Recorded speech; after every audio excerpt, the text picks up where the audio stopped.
social media is only going to continue to grow. Social media is only going to continue to increase in importance in terms of the marketing mix. And so we have bet the entire future of our agency on the fact that social media should be at the center of the communication strategy. And so that is a trend that we feel really certain of, is that as you think about marketing, more and more of it is going to be centered around what is happening on social. How do I influence that social media conversation? How do I pull out insights from all of the things that people are saying to influence the kind of partnerships and collaborations that we're doing? So that for sure I believe in. But in terms of, what's going to be the next TikTok, I have no idea.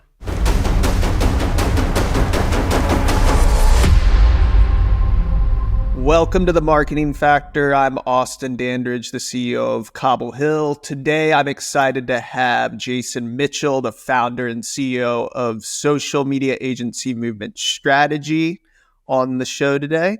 Jason is one of the most forward-thinking experts in social media and social marketing, and he's also my old boss.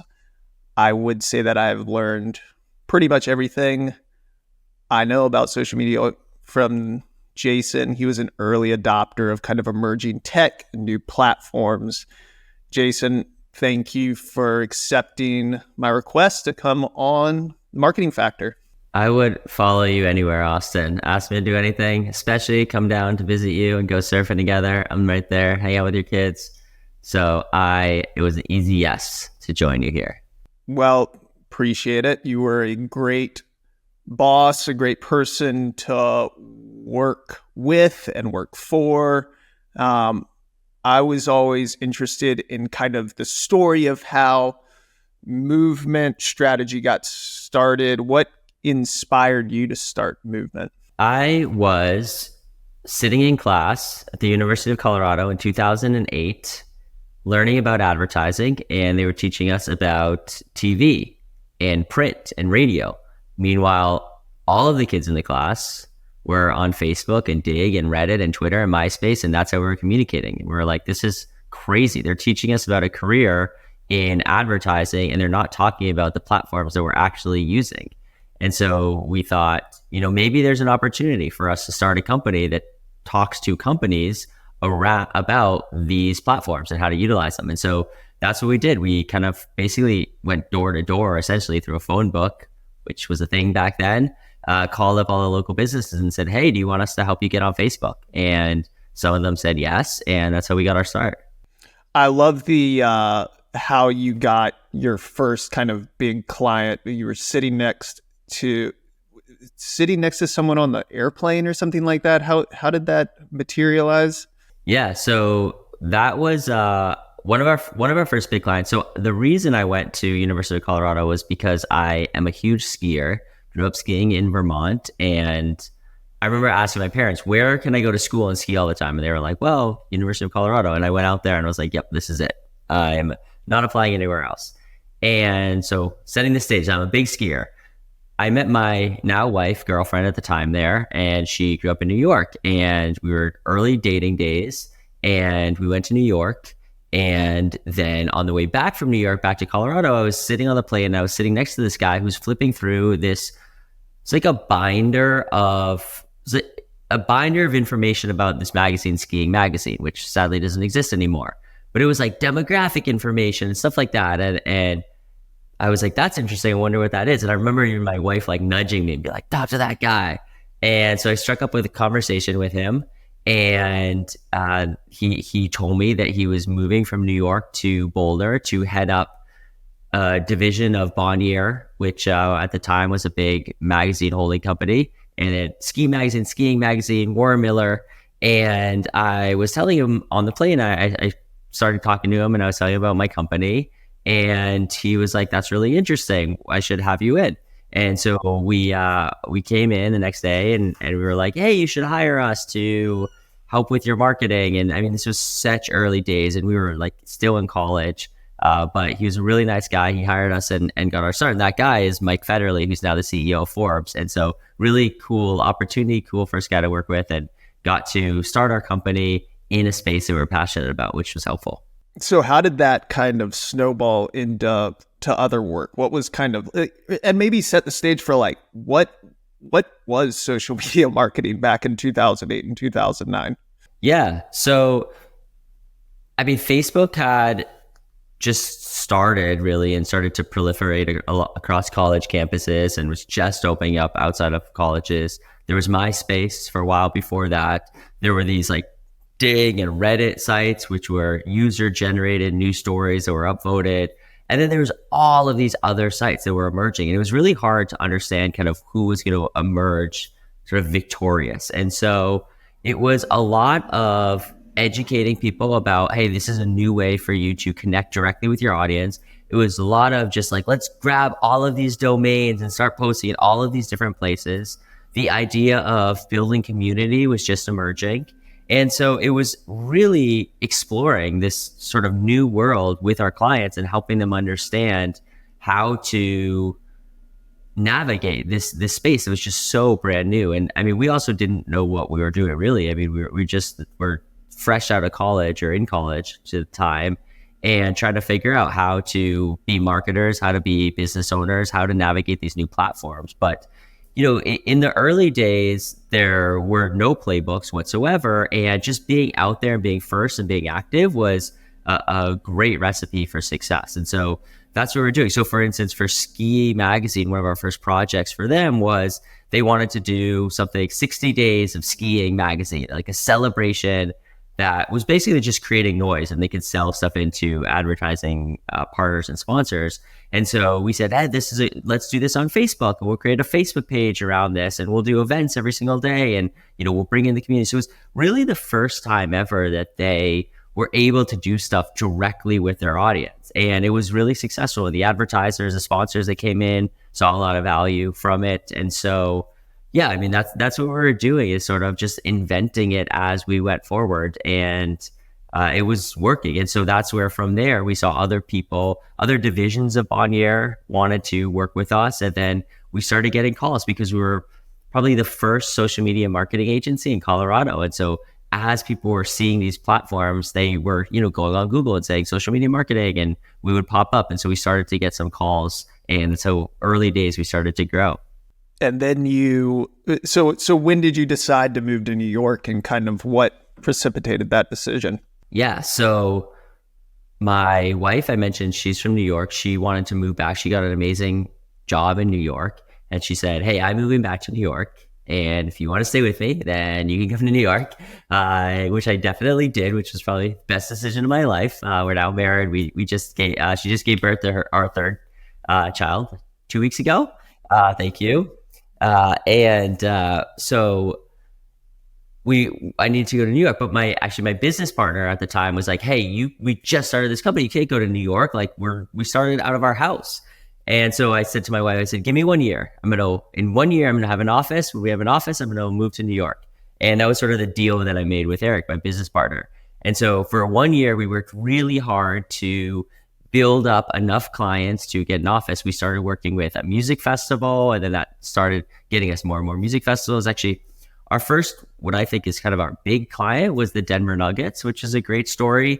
We really early on pitched this company, this energy company, who they just found us and they brought us in. They said, hey, we're thinking about social media. Can you come in and talk to us? So we came in and we gave, I thought, this great pitch.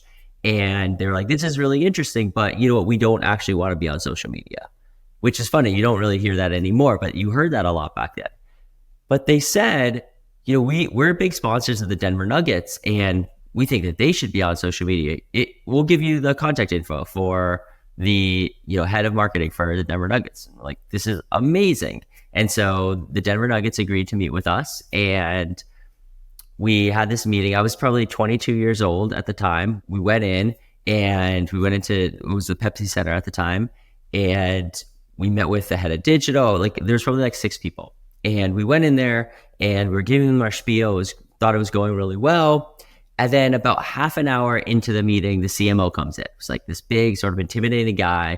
He sits down, and I'm like, what do I do? He's coming in, so I just kind of continue. About 3 minutes later, something like that, pretty quickly, he was like, hey, I don't know what you're talking about. Like, I don't have a lot of time. I need to go, but tell me in the next minute why we should get on Facebook. And I don't really remember what I said. I feel like I kind of like blacked out. But what I remember is that he got up, he looked at me and he said, "That's a great answer. We'll be in touch." And Nice. so they then, after that reached back out and said, "Hey, we want you guys to launch our Facebook." They were one of the first teams in the NBA to launch on Facebook. I think they paid us $5,000 plus season tickets for a year's worth of marketing, which we were like, hell yeah, let's take it. It was probably worked out to be like $1 an hour or less. But we took it and we helped launch them on Facebook. And they were really innovative within the NBA, being one of the first teams to be on Facebook and then Twitter. And we were doing really interesting things. And so we had lots of teams from the NBA then start to reach out. And one of the teams that reached out was the New York Knicks. And that timed up really well with when we were going to move into an office in Boulder. I was going to move to New York. And so we kind of did all of that. I went to New York, met with the Knicks, and got work then running the Knicks Facebook page and Twitter and other things. And actually, we had like a 1-week test with them, I remember. And they were like, hey, if you can help us grow our Facebook page in 1 week with no paid advertising, then we'll hire you. And I think we had like one trick at that time, which was to do a promotion where you get people to basically spam their friends with join this page requests. So this is like early days of Facebook. And it would work like once basically, because after that, the people that wanted to do it would do it. So we were like, oh yeah, absolutely. We could do tons of things to grow your page. We did this thing. Maybe they had 20,000 fans, followers, whatever they were called, likes at the time. And we like doubled it in a week. And they were like, holy shit, these guys are amazing. And so they hired us. They didn't know that was like our one trick, but we learned a lot of additional tricks and really helped them become the Knicks then became one of the leading teams in the NBA. And so we got a big sort of early start working in professional sports with teams with the NBA and NHL and NFL. And that helped sort of fuel the growth of the agency in the early days.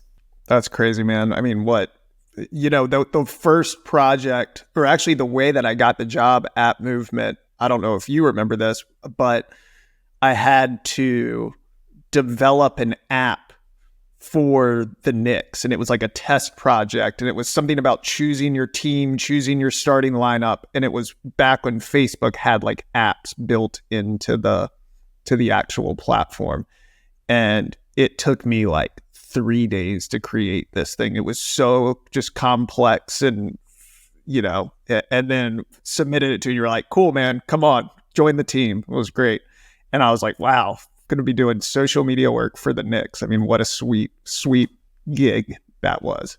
I mean, you just learned so much back then. Everything was just changing. And I remember, you were hustling hard in New York. I mean, you would have new business meetings like all day, every day. We were just showing up at offices, kind of pitching the services. And all the while, back in Denver, that team was expanding too. What were kind of some of the early challenges that you faced kind of in building that, especially being kind of, at that point, not bi-coastal, but, East Coast and West Coast?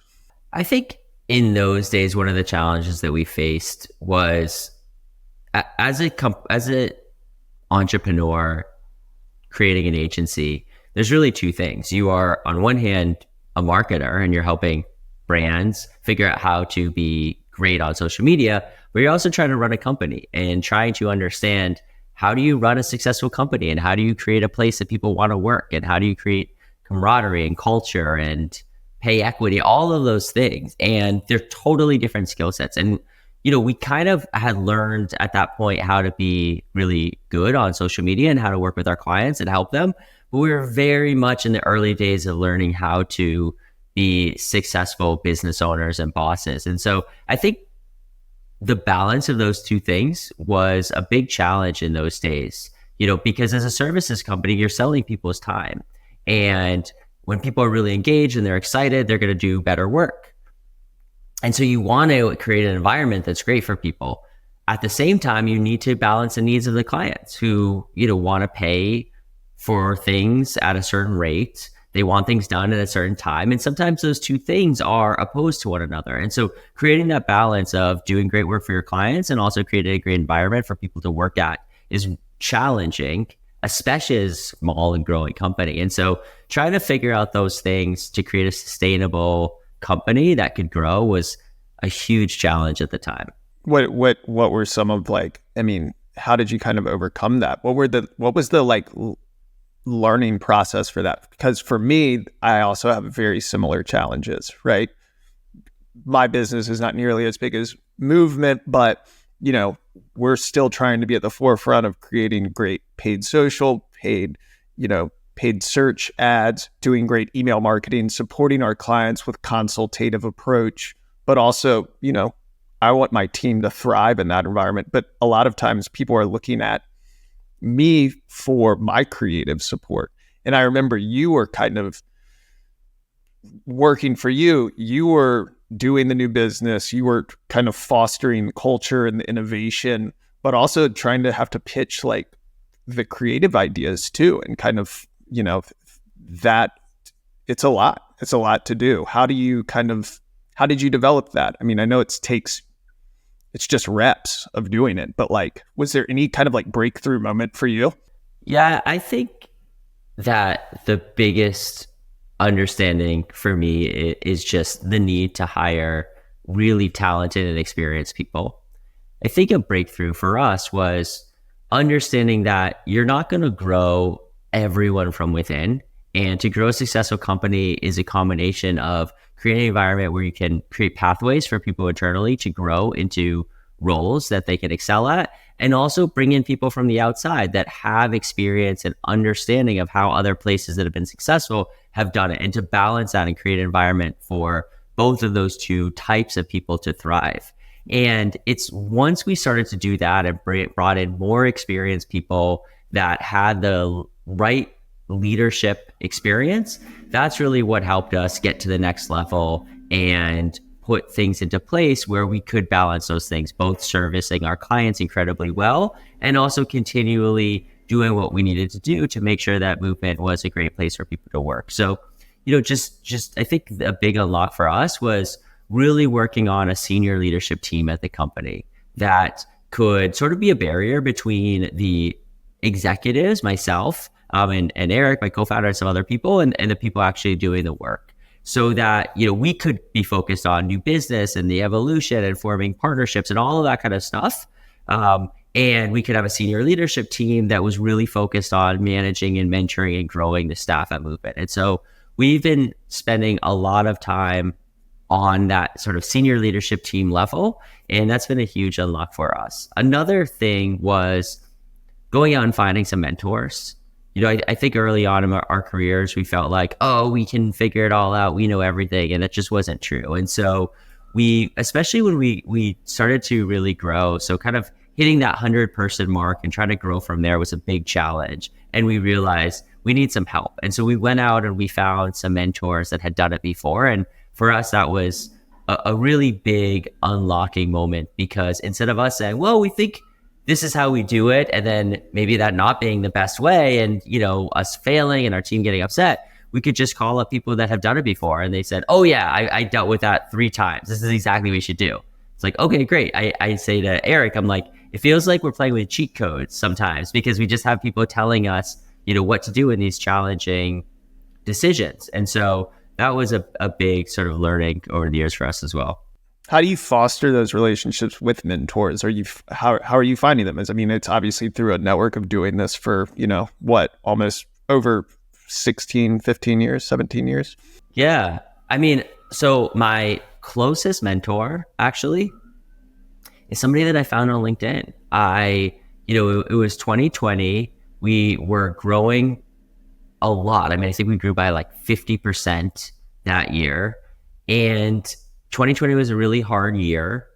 And while we were growing, it also kind of felt like some of the wheels were falling off. And I just felt over my head, and I needed some help. And so I said, I really want to find a mentor. And so I went on LinkedIn and I looked at people that had grown successful ad agencies that I respected. And I just started messaging people. And some people wrote back, and luckily one person wrote back who was like, hey, I actually just stepped down as CEO. I'm now chairperson, and I'd be happy to meet. And me and her just totally hit it off. And, we slowly built that relationship over, months and then now years. And we're really close. And she's, a formal advisor to us. She owns, some equity in the company. We've done things to incentivize her to, be actively engaged with us. But, we just hit it off. And then, I meet with people all of the time, and I think sometimes you hit it off and sometimes you don't. And when, you do, it's like, oh, there's something here. Let me be proactive in terms of nurturing this relationship.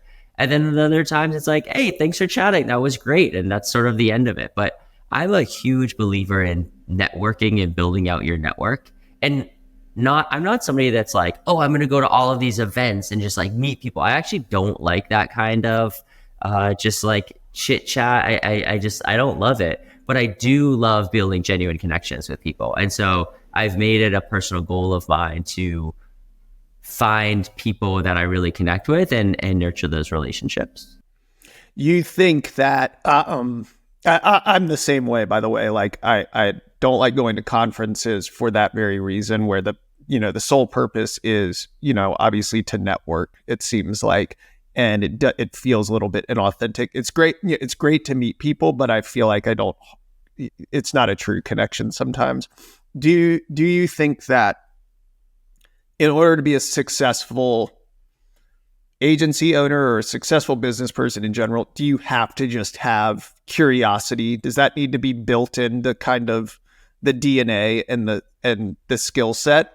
Because I feel like you are a curious person. You always want to learn more. You ask a lot of questions. You're trying to kind of get to you're trying to kind of make those connections in your mind. Do you think that people who aren't just naturally like that can still be successful? Yeah, I think so. I mean, I think lots of different people can be successful. I think typically successful is about, being successful is about working hard, being smart, being lucky. So I think that lots of different types of people can be successful. I think the curious thing though is interesting. I am curious about so many things. I love to learn. One of the reasons why I love working in social media is that the industry changes every 6 months. It changes. And so we've had to continually reinvent ourselves as an agency. I mean, you talked about Facebook apps. We had a whole big development team at one point. We don't have any developers on staff. Today we're going through a evolution of our agency. We're moving from a social media agency to a social-centric agency as we see that the landscape is shifting. We've continued to reinvent ourselves every few years to stay at the forefront of where the industry is going. And so I think my natural curiosity about our industry has led to that and helped with that. And we just have so much expertise now and muscle memory because we continually are going through these iterations. And so that has positioned us to be incredibly successful because the state of marketing now changes over and over and over again. So different from, 50 years of TV. It's like, okay, you learn how to make TV commercials and that's the state of the industry. You could become a master at TikTok and then all of a sudden there's a new platform that's only audio that emerges. And it's like either amazing, we're going to become leaders there, or, oh shit, I don't know how to do this. So I'm excited about how quickly the industry is changing because I think it creates lots of opportunities for people, but it does require a level of curiosity. It requires a level of being willing to continually try new things and not feel like you're the expert all the time, but wanting to be somebody that is just a go-getter and saying, I'm going to figure this thing out, which I guess is being curious. For sure. What is social-centric brand building? What is that kind of? So you said you transitioned to being a social media agency to a social-centric brand building agency. What does that kind of evolution look like? Yeah, so it's our belief that today social media is the most important form of mass communication. And so if that is true, which we believe it is, and most of our clients do as well, it means that it should be at the center of the marketing communication strategy. But if you think about how lots of marketing teams are set up, they're really still set up towards this idea of sort of a TV at the center, where everything is around like a spot or the big campaign sort of idea that's going to be a spot or maybe like an image. And that's just not how communication works anymore. It's not how mass communication marketing works anymore. It's really quick. It typically starts through some sort of thing that's happening on social, and you're listening to it, and then you react to it in a different way. And so we're working with our companies to reorient their approach to put social at the center and then do whatever it takes to get people to talk about their brand on social, because we think the brands that are winning today are the ones that everyone on social media is talking about. And so the work that we do today continues to involve creating lots of social media content and running channels, but it also includes other things that are going to generate word of mouth marketing. So it might be a TVC campaign. It might be a partnership. It might be an influencer thing. It might be an out of home. Whatever it is that is going to spur a huge amount of conversation about our clients on social media, that is what we do. And we start from a place of listening to what people are saying about the category, the brand, or culture. And then we use that to inform our briefs and come up with, whatever it is that's going to get people to talk. So we have changed our company from mostly being focused around running day-to-day social media channels to a broader approach to doing whatever it takes to get our clients to be the most talked about brand within their category. Can you share an example of where that's, or how that's kind of come to fruition with a specific client? Like, what does that evolution look like? Maybe what you would used to do for someone to what you would now do for them. What does that look like? Yeah, sure. Well, I'll give an example with a client that we did a lot of work with. So we worked with Klarna, the payment company, when they entered into the US. And we ran their social media channels.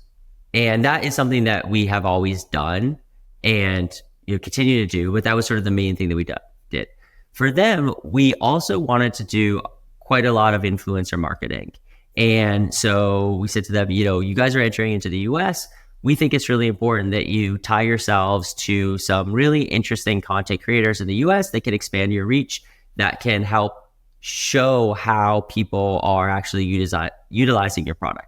So we started with social listening. And what we saw was that people were saying, this basically sounds too good to be true. What's the catch? You're telling me that I could buy something in multiple payments with paying no interest, like that, like what's the catch? And the reality is there was no catch. And so we used that social listening to create a campaign called What's the Catch, where we had these influencers explain that really like there wasn't a catch in a kind of fun, tongue-in-cheek way.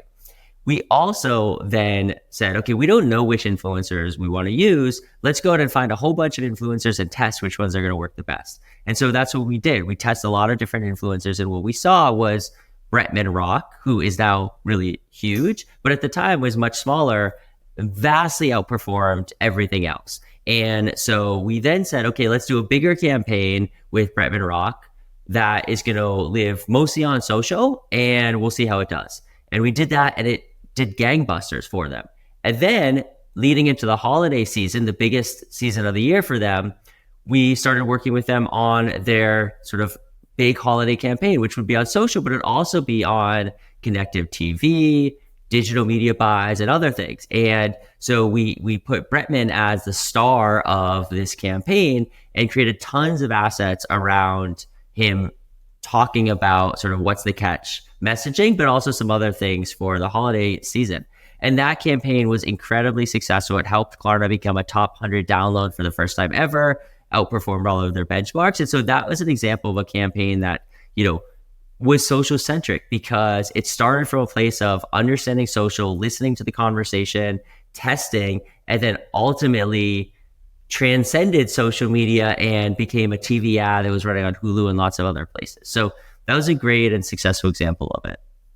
Yeah, that's super cool. And I love the idea of like kind of doing the work beforehand to kind of understand, okay, doing, a little bit of social listening, kind of understanding what people are confused about and then directing the messaging that way, it just seems kind of like a no-brainer, which a lot of maybe brands were not approaching things that way before.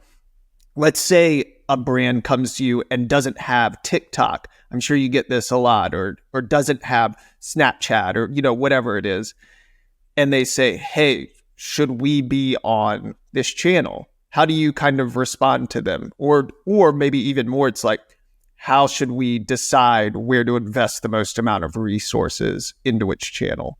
Yeah, it's a great question. We have a significant strategy team and data and insights team, and we do a lot of research and work on looking at where are your audiences engaging and what platforms matter, where do we think you're going to get the best return. And so we'll look at TikTok, we'll look at Snapchat, we'll look at the entire ecosystem and say, these are the platforms where we think you're going to get the biggest return on your investment. And this is where we should focus because your target market is there, or because right now there's an opportunity there. TikTok for a while has been one of the only platforms where brands can get meaningful organic reach. And so it's a really great platform right now.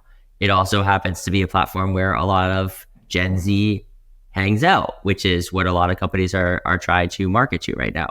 But for different companies and brands, that might not be the solution. And so we start with a lot of research and strategy, and that drives our recommendations. Another big thing is just like resource, right? Some companies try to do too much. They say, oh, there's 5 major social media platforms. We need to be on all of them. And then they do a pretty poor job on all of them. And we would say, hey, if you don't have enough resources to fully support all these channels, you should just focus on 1 or focus on 2. It's a lot better to be great at 1 than even good at 5. The amount of impact that you can have by really being great on one platform is tremendous. And checking the boxes on a lot of them isn't going to move the needle at all. So what about in terms of, on that same note, people come to you and they say, how should I use AI in social? What's the impact that's going to have on my business? How do I integrate AI into what I'm doing right now? What's kind of the recommendation that you give them for AI? We're seeing a couple of things that I think are interesting with AI. So one is there's this huge promise around AI, and so much of that is around generative AI. But the reality is that we've been utilizing AI for years. We do a lot of media buying on Meta, and the best media buying on that platform is all powered through AI. And so, it's like, okay, that's great that you want to be doing generative text or generative videos with AI, but let's talk about the things that are actually moving the needle right now and how we can utilize them in ways that are going to have a bigger impact. And so we utilize AI, and we recommend that our clients do more on behind the scenes. So it's less about, oh yeah, let's create 1,000 images through, one of those platforms than, for instance, when we want to do desk research, we use a platform called Waldo, and it helps us synthesize an entire category really quickly. And then our strategists can spend time finding insights as opposed to, searching through articles. Or we use a platform called Springboard, which just quickly generates tons of creative ideas. And so when we go into a brainstorm, instead of saying like, okay, who has some stuff to start? We could say like, we have 15 ideas to just like throw out, and they can be kernels of things that turn into something interesting. So for us, the power of AI today anyways is behind the scenes.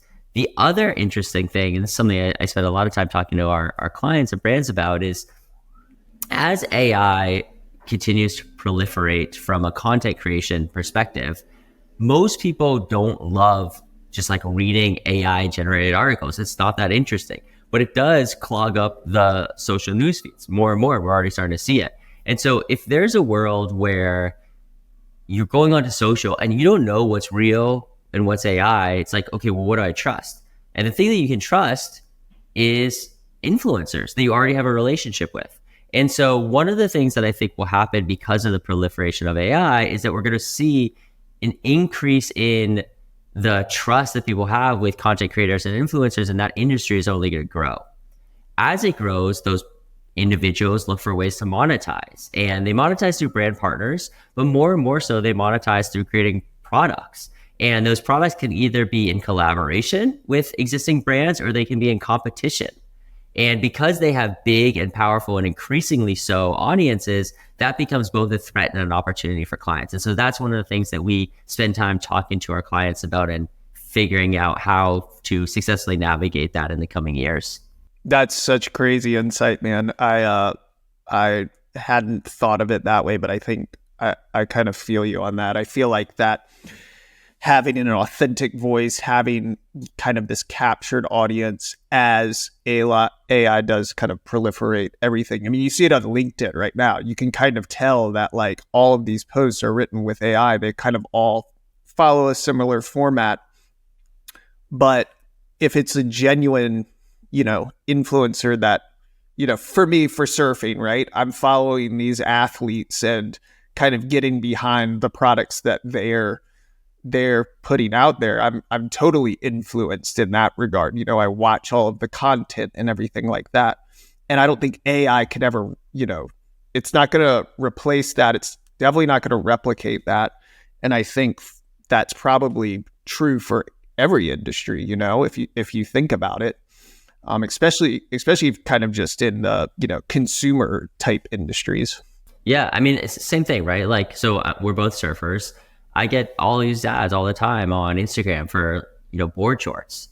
And so many of them are these like really weird companies. You can tell all of this content was spun up by AI. And I'm like, oh, that's a kind of cool design. Let me click in. And really quickly, I'm like, oh, this is crap. Meanwhile, I've bought so much Outer Known, which is Kelly Slater's company. I'm like, hey, I know he's legit. I trust the guy. His stuff is really quality. And so I think we'll continue to see more and more of that. And I just think it's interesting. Yeah, kind of like these influencer-led brands too that are like crafting their own brands, creating a whole kind of ecosystem around, that's not just partnering with brands like you were saying. I think that's super, super kind of like spot on there, man. Are there any other trends that you think are kind of gonna emerge like on social? Maybe not even related to AI, but like, or not even related to influencers that you're kind of making predictions on? I don't make predictions on the emerging trends on social. I mean, I've been in the industry for long enough now to just have seen it go in so many different directions. And I think that we don't know where it's going ahead in the, beyond like the next 6 months. And so, what we do is we try to create a culture here and with our clients that is incredibly adaptable and it's incredibly fast and understands the internet. And so as these trends emerge, we can quickly jump on them and we can quickly find the opportunities and exploit them in meaningful ways for the communities. And so I think that's a much better approach than trying to predict, what's going to be the next trend. What I will say is that social media is only going to continue to grow. Social media is only going to continue to increase in importance in terms of the marketing mix. And so we have bet the entire future of our agency on the fact that social media should be at the center of the communication strategy. And so that is a trend that we feel really certain of, is that as you think about marketing, more and more of it is going to be centered around what is happening on social. How do I influence that social media conversation? How do I pull out insights from all of the things that people are saying to influence the kind of partnerships and collaborations that we're doing? So that for sure I believe in. But in terms of, what's going to be the next TikTok, I have no idea. Well, yeah, me either. In terms of like, one thing that is very clear is that you've been able to adapt to processes pretty quickly, and you've built a culture around that. You obviously have to have kind of these fixed processes in place for how you execute things. Like from a brand side of things, here's the process of how, the delineation of tasks happen. How do you still foster, the culture where it's like, you need to be quick, you need to adapt. Social media is changing every day. What are kind of the key pillars that you've built on and into the agency and your team and that kind of make that accessible? Yeah, I think that one of the really important things that we do and talk to our clients about is truly understanding who is your brand on social media. And so we have developed a whole process around building out a brand character. And we believe that too many companies are quite stagnant with their social media approach. And most of them will say like, oh, we have a style guide, we have a voice and tone, but it's like an inch deep, and you haven't really built out something meaningful. And we have a process of building a brand character where we spend quite a lot of time. I mean, it's like a month, but it's a lot of work within that month, really extrapolating who truly is your brand on social. And we think about it from a more cinematic perspective. We look at TV and we look at movies and character development there. We say less Leo Burnett and more George Lucas. And that's sort of the mindset that we want people to think about. And so we build out these incredibly rich characters. And once you have a deep understanding of who you are on social, then adapting to the different trends, different, features, whatever, becomes a lot easier. If you are so process driven and it's all about how do we create a content calendar for, Instagram reels and stories and feed, and everything is surrounding that. And you kind of have like and this is the style guide that we use, and these are the content buckets.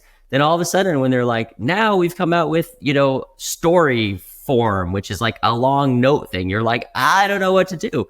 But if you come at it from a place of, we really understand who this character is and the story that we're telling, the medium doesn't really matter. And the way that you get through the processes is a lot easier. And so that's a big thing that we think about in terms of how do we continue to help our clients be really successful as the industry changes a lot and not trip over processes in terms of getting out content. Dude, that's amazing. I love that approach so much. How have you trained your team to do that? I mean, it seems like such a challenge, especially for people who are kind of like new to the industry or new to the work, their professional career, and who are smart and can adapt, but they need to be open-minded to kind of like work. This is the guiding principle here. Yeah, I mean, it takes people really understanding social and seeing the brands that do an amazing job. And there are brands that do this incredibly well. And so everyone that works here deeply understands like what is Duolingo doing on social media. They built a really strong brand character, or Liquid Death, or Elf Cosmetics, or a lot of the companies that are really leading. And or we've done that quite a lot as well for some of our clients. And so we walk them through. Actually, one of the things that we do when people join the company is there's a pretty rich onboarding process, and part of that is looking at some of the work that we've done and saying, hey, this is the work that we've done. This is like how we created the Acme intern for Looney Tunes that went viral many times over on the internet, and people like see that, so they sort of internalize it. And then there's management teams in place that say, okay, this is the process. This is how we build out brand characters. This is how we do reactive content. And so people quickly see how we do those things. They understand our methodology. We're a leading social media agency in the space, so they trust that we know what we're doing, and then they get into it and start executing. But also, they bring in their own unique perspective and skill set, and they'll say, hey, that's really interesting. Have you thought about it this way? And we're not a company that is set in our ways. We are always striving to be better and adapting to the latest. So the processes change a lot, and that can be challenging for sure, but also the overarching methodology stays the same. And that, I think, is comforting to people. Yeah. As a business owner and as, the CEO of the company, I'm sure you see things all day that you would like to potentially improve about the agency or about the way that the team communicates with clients, or, maybe it's just one email that you see that's like, hey, that's not really kind of the way that we communicate, something like that, right? Slack, whatever.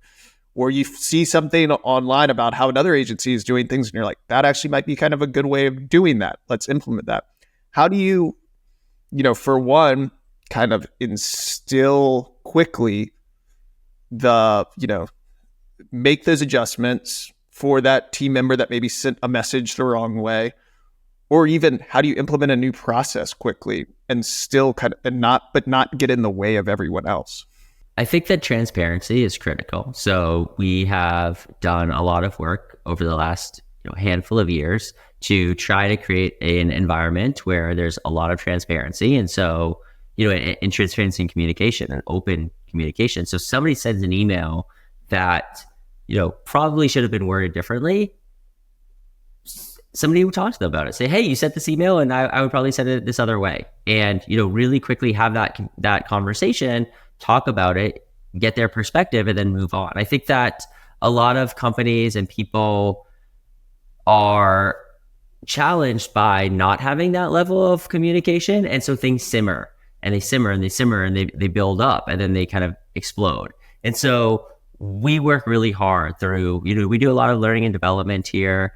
We, have a set of values that we really believe in, and we try really hard to make sure that people are talking and explaining and have empathy for one another. And so that's one of the ways that we do it. In terms of implementing new processes, oftentimes what we'll do is we'll test it out on an account. So for instance, we do a lot of work with Amazon, and for a division of Amazon, we have to create a massive amount of content. And one of the things we realized is, there are different production companies that can create lots of different versions of things really quickly and inexpensively. That would probably free up our creatives to think about more conceptual creative, do more interesting work if they weren't having to create, 50 versions of an asset. And so we said, why don't we find the right partner to do this with?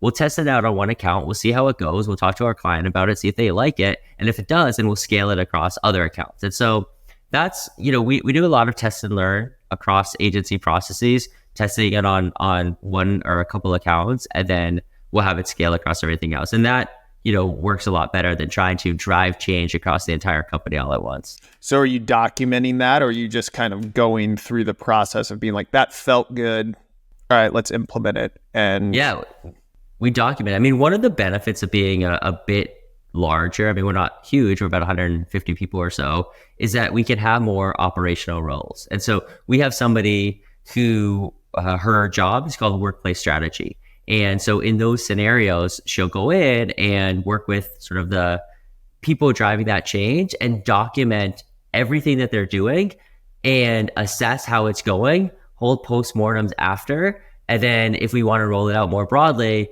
we have, we call agency, AWPs, agency work processes. Other people call them SOPs. And she'll have built those out, and then we'll say, okay, now we're going to roll this out more broadly. We have a very detailed agency work process that, is in our intranet, and there's a lot of documentation around it, and everyone can see exactly how we do it. And then that becomes an iterative process as we roll it out, so that if there's improvements, we can improve upon it. So yeah, we're really dialed in terms of how we do that stuff, so that one of the things we found as we grew is we had, we might be working on 10 different accounts and they're all doing things differently. And that's really challenging if people are like, hey, I'm working on 3 accounts and all 3 accounts are doing things in different ways. That creates so much churn and confusion and burnout. And so we've standardized things, and that's made us much more efficient and just a better partner for our clients. Yeah, I can only imagine. 150 people now. Do you miss the days when you were like 15 people, 5 people? Not at all. What's the difference? What's the difference in being a CEO of an agency of 5 people versus the CEO of an agency of 150? What's the biggest difference? I mean, it sounds like you have tons of support, but it also sounds like, there's a lot of expectations there too. I mean, when you're a company of 5 people or 20 people as a CEO, you're just doing so many different things, right? You are doing the work, you're doing the growth, you're doing the employee, management, you're doing everything. You're taking out the trash, And what I found is that there are certain things that I'm better at than others. And for me, I'm, you mentioned being curious. I'm really curious. And so that lends itself well to being sort of more forward looking. And I spend a lot of time thinking about where's the future headed? Where is the future of the industry? How do we position ourselves well to be successful there? and I put together sort of a high level plan. When it comes to actually implementing that plan, there are people at our company that are so much better than I am at that. And so what I like in terms of being a bigger company is that I can spend my time on the things where I'm adding a lot of value and that I'm good at. And I don't have to spend my time on things where I'm just like not that good, which also creates challenges for the team. Sometimes I'll get too into the weeds on things, and it's a big rub with the team. And they're like, why is our CEO doing this stuff? And I'm not as good at it. And so I try to ensure that my management team, my senior leadership team are doing those things and spending the time on them. And I'm doing the things where I can add the most value. And I think that's true for everyone, right? So the benefit of working at a larger company is also for individuals to focus their time on the things that they want. So, at a small marketing agency, the benefit is you learn how to be truly like a jackknife, because that's what's needed. And there's a lot of value there. But a lot of people don't want to do all of those things. Right? You might not want to design and talk to the client and write and project management. You might be like, I want to design. I want to be in Photoshop all day long. Or I want to be, talking to the client all day long. And when you start to work at a bigger company, you get to focus and specialize a little bit more. And so there's pros and cons of each. Dude, it's been so great to catch up with you, man. I love seeing the growth of Movement. I feel partially responsible for where you're at now. Not entirely, but partially. Much so. Absolutely. We did a lot of amazing work. Dude, it was so fun. Yeah, I look back on those days, especially, rolling into our old office in Midtown Manhattan. I'm sure you can attest that it was great. It was great times. We were kind of at forefront of everything. It felt really good. Dude, it's been awesome having you on here. I really can't wait to come out to LA, catch up, tell everyone at Movement hi. Where can people find you online? Yeah, so our company, Movement Strategy, you can find us. And then me personally, mostly on LinkedIn. Just search for Jason Mitchell on LinkedIn, and you'll see me talking about my beliefs in the future state of the industry. Yeah, you're crushing it on LinkedIn. Awesome follow. Jason, thanks so much for your time. Appreciate you coming on The Marketing Factor. Yeah, thanks for having me.